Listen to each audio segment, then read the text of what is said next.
మహాగణపతిం మనస స్మరామి మహాగణపతిం మనస స్మరామి. టిఆర్ క్రియేషన్స్ ఫ్యామిలీ అందరికీ నా హృదయపూర్వక ధన్యవాదాలు. ఈ మార్చి 30వ తారీఖు నుంచి మనం తెలుగు నూతన సంవత్సరాది ఉగాది విశ్వావసు నామ సంవత్సరంలోకి అడుగుపెట్టబోతూ ఉన్నాం. ఈ శ్రీ విశ్వావసు నామ సంవత్సరం జాతక ఫలితాలు, అలాగే ఇక్కడ మనకి విశ్వవ్యాప్తంగా ప్రత్యేకించి ప్రతి రాశి వారికి సంబంధించి ఎలా ఉండబోతున్నాయి ఏంటి అనేది మనం తెలుసుకుందాం. ఈ విశ్వావసు నామ సంవత్సరం ఎలా ఉండబోతుంది అనేది కూడా చాలామంది అనుకుంటూ ఉండొచ్చు. ఆల్రెడీ 2020లో వికారి నామ సంవత్సరం, అంటే ప్రతి సంవత్సరం పేరుకు తగ్గట్టే మనకి జరుగుతూ వచ్చింది. నిజంగా నమ్మశక్యంగా ఉంది. ఎంత ఆస్ట్రాలజీ మీద నమ్మకం పెరుగుతుందంటే, వికారి 2020వ సంవత్సరం మనకు ఆ మహమ్మారి తెచ్చిన సంవత్సరం వికారి నిజంగా వికారంగానే ఉంది. ఆ తర్వాత 2021 ఇక అటు ఇటు ఎదుగు బొదుగు లేక ఇక్కడ మనకి వికారి తర్వాత శార్వరి నామ సంవత్సరం 2021. శార్వరి అంటేనే చీకటి, అది కూడా చీకటే మిగిల్చింది. తర్వాత ప్లవనామ సంవత్సరం ఇంకా 2022. ప్లవము అంటేనే కోతి, అంటే అటు ఇటుగా కొంచెం ముందంజ కొంచెం వెనకంజ అప్పుడప్పుడే కోలుకుంటూ. ఆ తర్వాత 23, 24 మనం చూస్తే ఇక్కడ 22, 23 చూస్తే శుభకృతు శోభకృతు. శుభకృతు శోభకృతు కొద్దో గొప్ప మనం నెమ్మదిగా కోలుకుంటూ ఈ 2 సంవత్సరాల్లో 22, 23 సంవత్సరాల్లో ఆ శోభకృతి కూడా శోభాయమానంగా ఉంటుందని చెప్పుకున్నాం. అలాగే శ్రీరాములు వారి ప్రాణప్రతిష్ఠ జరగడం శోభాయమానంగా చక్కగా ఆ సంవత్సరం కూడా చాలా వరకు కూడా ఆ పేరుకు తగ్గట్టు శోభకృతి నామ సంవత్సరం పేరుకు తగ్గట్టు జరిగింది. అలాగే ఇప్పుడు గతించిన సంవత్సరం అయిపోయిన సంవత్సరం 2024 క్రోధినామ సంవత్సరం ఇప్పుడు మనకు అయిపోతూ ఉన్నది. చూసాం ఎంత క్రోధమో. ఈ క్రోధినామ సంవత్సరంలో చాలా కోపావేశాలు ఎక్కువగా ఉంటాయి అని చెప్పుకున్నట్టే క్రోధినామ సంవత్సరంలో ఇక్కడ మనకి చూస్తే పరిస్థితులు చుట్టుపక్కల ఎలా చూసినా కూడా ఈ క్రోధినామ సంవత్సరంలో అటు ప్రతిపక్షాలు కావచ్చు, అధికార పక్షాలు కావచ్చు, వీటి మధ్య జరిగే విషయాలు కావచ్చు, అలాగే కోపావేశాలతోనే ఈ యొక్క సంవత్సరం కూడా చాలా వరకు కూడా హార్ష్గా నడవటం మనం గమనించాం. ఇప్పుడు ఇది శ్రీ విశ్వావసు నామ సంవత్సరం. విశ్వావసు నామ సంవత్సరం అంటేనే విశ్వానికి సంబంధించినది, సమృద్ధిని కలుగజేసేది.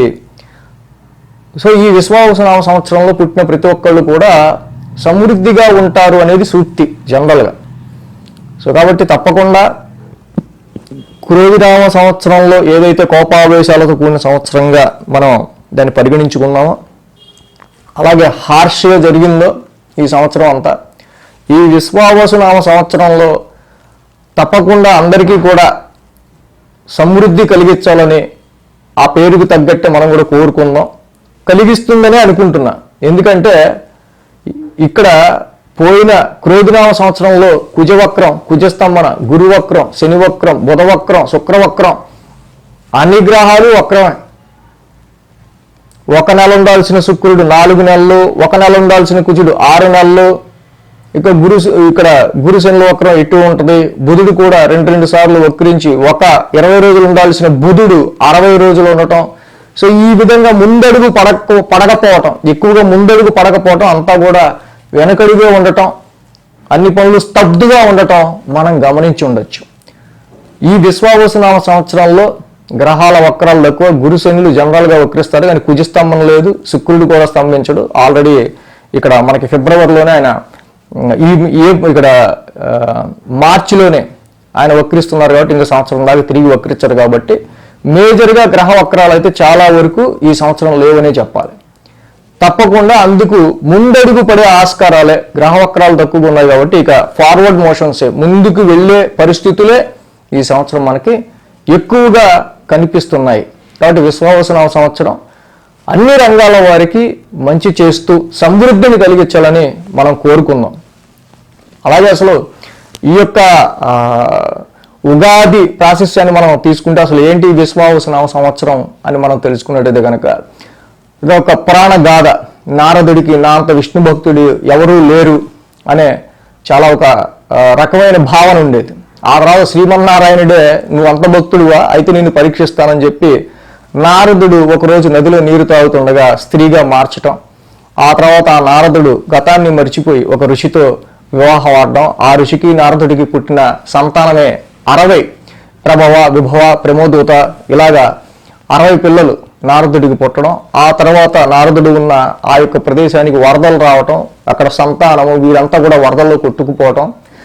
నారదు ఆ యొక్క ఈతి బాధను భరించలేక తాను కూడా తనువు చాలించాలనుకున్నప్పుడు శ్రీమన్నారాయణుడు ప్రత్యక్షమే, చూడు నారద, నీకంటే విష్ణు భక్తుడు లేడన్నావు, కానీ ఇలాంటి భవసాగరాలు వచ్చినప్పుడు, ఈతి బాధలు వచ్చినప్పుడు అప్పుడు కూడా నువ్వు దేవుని పాదాలని మనం పట్టుకుని ప్రార్థించి నీ యొక్క భక్తిని చాటుకున్నట్టయితే అప్పుడే నిజమైన నువ్వు విష్ణు భక్తుడివి అని చెప్పి నారదుడికి ఆయన చెప్పగా ఆయన కూడా ఆయన యొక్క ఆ శ్రీమన్నారాయణ యొక్క పరీక్షకి ఆయన కూడా నిజమే కదా అనుకొని మరి ఈ యొక్క సంతానం కలిగిన సంతానానికి మరి సార్థకత ఏమిటి నారాయణ అని అడగగా, నీ యొక్క పిల్లలు ఎవరైతే ఉన్నారో ఈ 60 మంది సంతానం కూడా కాలగమనంలో వారు తెలుగు సంవత్సరాది పేర్లుగా ఈ కాలగమనంలో కీర్తించబడతారని విష్ణుమూర్తి నారదుడికి వరమిస్తారు.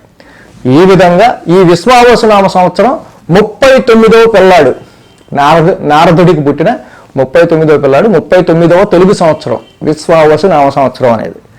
సో అది మొత్తంగా పురాణ గాథ. సో ఇక మనం రాశి ఫలాల్లోకి వెళ్దాం. కన్యారాశి వారికి సంబంధించి ఈ విశ్వావసు నామ సంవత్సర ఫలితాలు చూద్దాం.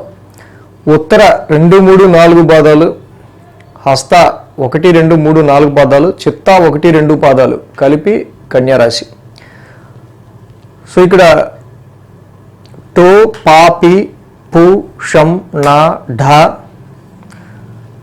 పే, పో ఈ అక్షరాలతో కనుక మీ యొక్క పేర్లోని మొదటి అక్షరం మొదలైతే కన్యారాశి కింద మీరు కూడా ఈ ఫలితాలు చూసుకోవచ్చు.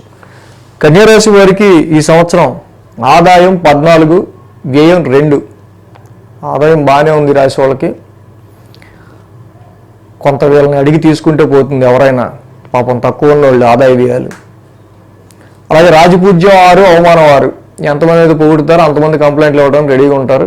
ఓకే, సో ఆదాయం అంత ఎందుకుంది ఏంటి చూద్దాం. రాజపూజ్యం కూడా కొంచెం ఎక్కువే ఉంది, చక్కగా 6 వాళ్ళు అంటే రాజపూజ్యం కూడా బాగున్నట్టే.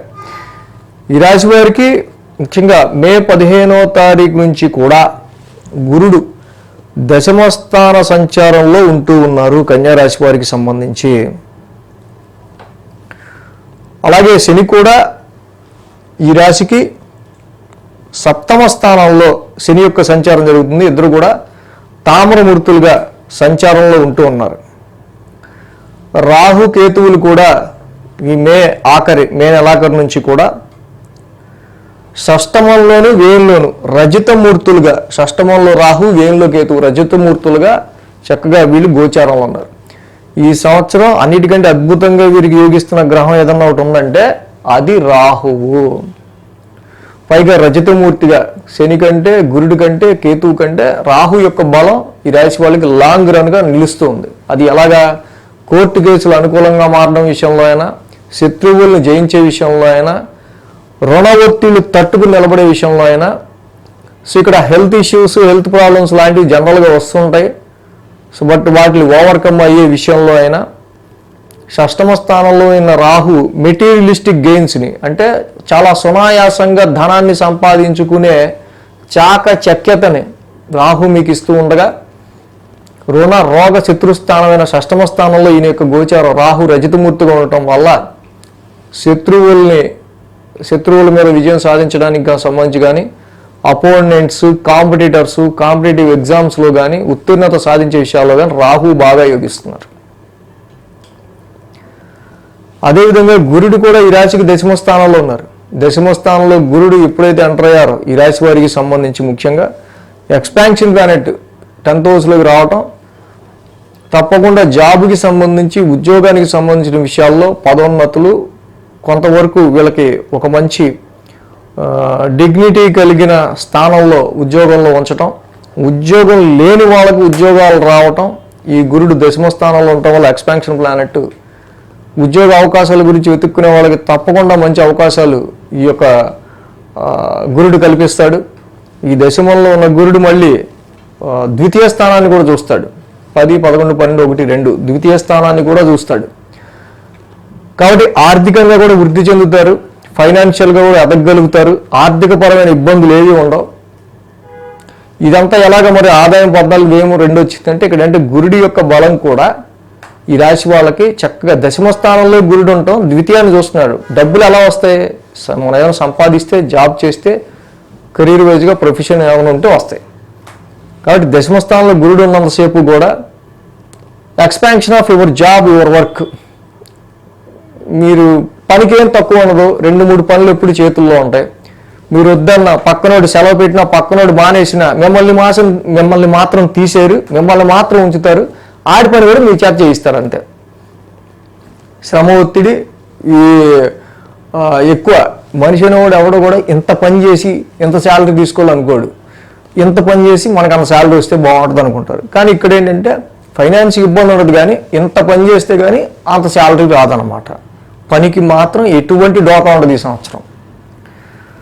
అలాగే రాహు కూడా చక్కగా దశమ స్థానంలో ఈ యొక్క గురుడి యొక్క ఫలితాన్ని ఇస్తుండగా ఉద్యోగ పరిస్థితుల్లో రాహు ఇక్కడ మీకు షష్టమ స్థానంలో చక్కగా యోగిస్తుండటం వల్ల చాలా లిటిగేషన్స్లో ఉన్న వ్యవహారాలు కానీ, కోర్టు కేసెస్లో ఉన్నవి కానీ, వివాదాస్పద విషయాల్లో చాలా పై చేసి సాధించడం, శత్రువులు అక్కడికక్కడ వెనక్కి వెళ్ళిపోతుంటారు, మీరు ముందుకు వెళ్తుంటారు. రాజకీయ రంగాల్లో ఉన్న వాళ్ళకి రాహు బాగా యోగిస్తాడు. దశమ స్థానంలో కూడా చక్కగా గురుడు లాంటి గ్రహం ఉంది కాబట్టి మంచి వాల్యూ ఉంటుంది రాజకీయాల్లో పలుకుబడిగా ఉన్న వాళ్ళకి. శని చూస్తే ఈ రాశికి సప్తమ స్థానంలో శని యొక్క సంచారం నడుస్తుంది. మరి ఇక్కడ మ్యారిటల్ లైఫ్లో కానీ, వైవాహిక జీవితంలో కానీ, భార్యాభర్తల మధ్య కానీ కొంచెం ఇక్కడ వాళ్ళకి మధ్య ఈ దాంపత్యానికి సంబంధించిన విషయాల్లో, ప్రేమానురాగాలకు సంబంధించిన విషయాల్లో రిస్ట్రిక్టెడ్ ప్లానెట్ ఎప్పుడైతే శని మరి వస్తున్నారో వీళ్ళ మధ్య, సో కాబట్టి కొంత సంతాన విషయాలకి వీళ్ళకి గొడవ వస్తూ ఉంటుంది. పిల్లలు చూసుకో, మీరేం చేస్తున్నారు ఇలాగా. సంతానం లేని వాళ్ళకి వైఫ్ అండ్ హస్బెండ్ ఎవరైతే ఉంటారో సంతానానికి సంబంధించిన విషయాల మీద ఎక్కువగా వాళ్ళ ఆర్గ్యుమెంట్స్ అనేవి జరుగుతుంటాయి. ఇంకా పిల్లలు ఎప్పుడు అని. సో వ్యాపారంలో పెట్టి ఇన్వెస్ట్మెంట్స్ రీత్యా కూడా బిజినెస్ పార్ట్నర్స్ ఇద్దరి మధ్య కొంత రిస్ట్రిక్షన్ అనేది కూడా ఉంటుంది. ఇలా వ్యాపార పరంగా, కస్టమర్స్ పరంగా, కాంట్రాక్ట్స్ పరంగా, భార్యాభర్తల మధ్య కూడా ఒక రకమైన రిస్ట్రిక్షన్ అనేది కొనసాగుతూ ఉంటుంది. వ్యాపార పరంగా చూస్తే కొంత రిస్ట్రిక్షన్ ఉంది. ఉద్యోగాన్ని నమ్ముకున్న వాళ్ళకైతే ఉద్యోగపరంగా వెళ్ళిపోతుంటారు. వ్యాపార పరంగా అయితే మీ ఎనిమీస్ని, అపోనెంట్స్ని డిఫీట్ చేస్తారు, కానీ వ్యాపారం కొంచెం మందగొడిగానే వెళ్తూ ఉండే ఆస్కారాలు ఉన్నాయి. ఇక ఈ రాశి వారికి వ్యయంలో కేతు యొక్క సంచారం. ఈ వ్యయంలో కేతు కూడా మంచి స్పిరిచువాలిటీని, మంచి ఆధ్యాత్మికతని ఇస్తాడు. వ్యయ స్థానం అంటే ఖర్చనే కాదు, అది స్పిరిచువలిజం, హైయర్ స్పిరిచువలిజానికి సంబంధించిన హౌస్ కూడా. అలాగే ఖర్చులు కూడా ఒక్కొక్కసారి ఎందుకు పెడుతున్నామో తెలియకుండా అవుతుంటాయి. అవి ఎప్పుడవుతాయి అనేది మిగతా గ్రహాలు, రవి, కుజుడు, ఇంకా మిగతా గ్రహాలు, మాసగ్రహాలు ఇవి సంచారంలో ఉన్నప్పుడు, అవి కేతుతో కంజెక్ట్ అయినప్పుడు వ్యయ స్థానంలో ఖర్చులు అనేవి అనవసరంగా పెరగటం, ఇలాంటివన్నీ ఉంటుంటాయి. అందుకే మనం మంత్లీ కూడా ఫాలో అవుతూ ఉండాలి. కాబట్టి ఈ విధంగా కన్యా రాశి వారికి సంబంధించి మనం చూస్తే కనుక ఇంకా ఉద్యోగం లేని వాళ్ళకి ఉద్యోగపరంగా కూడా మంచి ఉన్నతి. రాహు పరంగా అపోనెంట్స్ డిఫీట్ చేయడం, వివాదాస్పద విషయాల్లో కూడా చక్కగా మీకు ఫేవర్గా రావటం. అలాగే సప్తమ స్థానంలో శని మాత్రమే ఇక్కడ కొంతవరకు మెయిన్గా పార్ట్నర్షిప్స్, క్లోజ్ రిలేషన్స్ మధ్య కొంచెం రిస్ట్రిక్షన్ క్రియేట్ చేస్తాం. వ్యాపారాన్ని కొంచెం స్తబ్దుగా, మందకొడిగా ముందుకు తీసుకెళ్తుంటాడు. కాబట్టి ఇంకా వ్యాపారాన్ని ఉత్తేజంగా నడపాలంటే కొత్తగా ఆఫర్లు, లేకపోతే కొత్తగా జనాలను అట్రాక్ట్ చేయాలంటే ఏం చేయాలనేది చూసుకోవాలి. సంతానపరమైన విషయాల రీత్యా మాత్రమే భార్యాభర్తల మధ్య ఎక్కువగా చిన్నపాటి ఇష్యూస్ వస్తుండే ఆస్కారాలు ఈ సంవత్సరం ఉన్నాయి.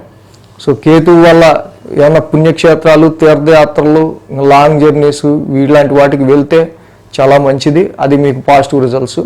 కొన్నిసార్లు ఫారెన్లో ఉన్న వాళ్ళు తిరిగి వచ్చేద్దాం అనుకున్న వాళ్ళు ఎవరైతే ఉంటారో వాళ్ళకి ఈ టైం కూడా తిరిగి వచ్చేయడం అనేది జరుగుతుంది. సో ఈ విధంగా ఈ రాశి వాళ్ళకి సంబంధించి ముఖ్యంగా ఉత్తర నక్షత్రానికి మనం చూస్తే కనుక ఉద్యోగానికి సంబంధించిన విషయాల్లో మంచి అనుకూలమైన కాలంగా, ఉత్తమమైన ఒక తప్పకుండా దశమంలో గురుడు ఒక ఉన్నత కలిగిన ఉద్యోగంలో ఒక విలువగా వీళ్ళని ఉంచే ఆస్కారాలు కనిపిస్తున్నాయి. ఉద్యోగం త్రూ వీళ్ళకి ఫైనాన్షియల్ స్టెబిలిటీ కూడా వచ్చే ఆస్కారాలు ఉన్నాయి. ఇక హస్త నక్షత్రం వాళ్ళకి మనం చూస్తే కనుక ఈ రాశి వాళ్ళకి చాలా వరకు కోర్టు కేసెస్ వీటి విషయాల్లోనూ మెటీరియలిస్టిక్ గెయిన్స్ చాలా స్వల్పంగా కష్టపడి ఎక్కువగా సునాయాసంగా డబ్బు సంపాదించే విషయాల్లో కూడా ఈ రాశి వాళ్ళకి చాలా వరకు మంచి రిజల్ట్స్ అనేవి కనిపిస్తున్నాయి. చిత్తా నక్షత్రం వాళ్ళకి మనం చూసినట్టయితే కనుక ఇక్కడ భార్యాభర్తల మధ్య జీవిత భాగస్వాముల మధ్య మాత్రం అంటే లైఫ్ పార్ట్నర్ కావచ్చు, బిజినెస్ పార్ట్నర్ కావచ్చు, మీ ఫ్రెండ్స్ కావచ్చు, క్లోజ్ రిలేషన్స్ ఎవరైనా కాంట్రాక్ట్ ఇచ్చేవాళ్ళు కావచ్చు, వీళ్ళతో కొంచెం జాగ్రత్తగా డీల్ చేసుకోవాలి. మిగతా విషయాల్లో ఒక వ్యాపారం తప్పించి మిగతా వృత్తి ఇక్కడ ఉద్యోగపరమైన విషయాల్లో వీళ్ళకి కూడా అనుకూలమైన ఫలితాలే మనకు కనిపిస్తున్నాయి. సో ఓవరాల్గా రాహు, కేతు, గురుడు, శని ఇచ్చే ఫలితాలు ఈ విధంగా ఉన్నాయి. ఇంకా వీళ్ళు వక్రిస్తుంటారు గురుడు, శని మధ్యలో. ఇంకా రవి, కుజులు కూడా ద్వాదశంలోను, జన్మంలోను, అష్టమంలో వెళ్ళినప్పుడు ఫలితాలు మారుతుంటాయి. సో ఈ లాంగ్ టర్మ్ ప్లానెట్స్ విషయంగా మనం ఓవరాల్గా చెప్పుకున్నది. సో అవి కూడా మంత్లీ కూడా ఫాలో అయితే ఇంకా మంచి రిజల్ట్స్ తెలిస్తే. అయితే ఈ కన్యా రాశి వాళ్ళకి మెయిన్గా అక్టోబర్, నవంబర్ మాసాల్లో అయితే గురుడు అతిచారంతో లాభస్థానంలోకి వస్తాడు ఉచ్చ స్థితిలోకి. అక్టోబర్, నవంబర్లో తప్పకుండా ప్రమోషను, తప్పకుండా కొంచెం ఫేట్ మారడము, ఇంకొంచెం మంచి డెవలప్మెంట్ దీనిలోకి వెళ్ళడము. అక్కడ అక్టోబర్, నవంబర్ మాసాల్లో అక్కడ వ్యాపార రీత్యా కావచ్చు కొంచెం లాభాలు వచ్చే ఆస్కారాలు, మళ్ళీ ఇక్కడ ఇంక్రిమెంట్స్, హైక్స్ పడే ఆస్కారాలు, మంచి ఆఫర్ వచ్చే ఆస్కారాలు. ఈ యొక్క అక్టోబర్లో గురుడు ఎప్పుడైతే అతిచారంలో లాభస్థానంలోకి వస్తాడో ఉచ్చ స్థితిలోకి, అప్పుడు కన్యా రాశి వాళ్ళకి మాత్రం ఈ సంవత్సరానికి అక్టోబర్, నవంబర్లో గురుడి సంచారం బాగా కలిసి వస్తుంది లాభస్థానంలో. సో కాబట్టి ఈ విధంగా మొదటి నుంచి ఇలా వెళ్తూ ఉంటుంది కన్యా రాశి వాళ్ళకి సంబంధించి. సో ఈ విధంగా కన్యా రాశి ఫలితాలు ఉన్నాయి ఈ విశ్వావస సంవత్సరంలో. So thanks for watching TR creations. ధన్యవాదాలు. ఈ వీడియో కనుక మీకు నచ్చినట్లయితే లైక్ చేయండి, షేర్ చేయండి. మరిన్ని అప్డేట్స్ కోసం సబ్స్క్రైబ్ చేయడం మాత్రం మర్చిపోకండి.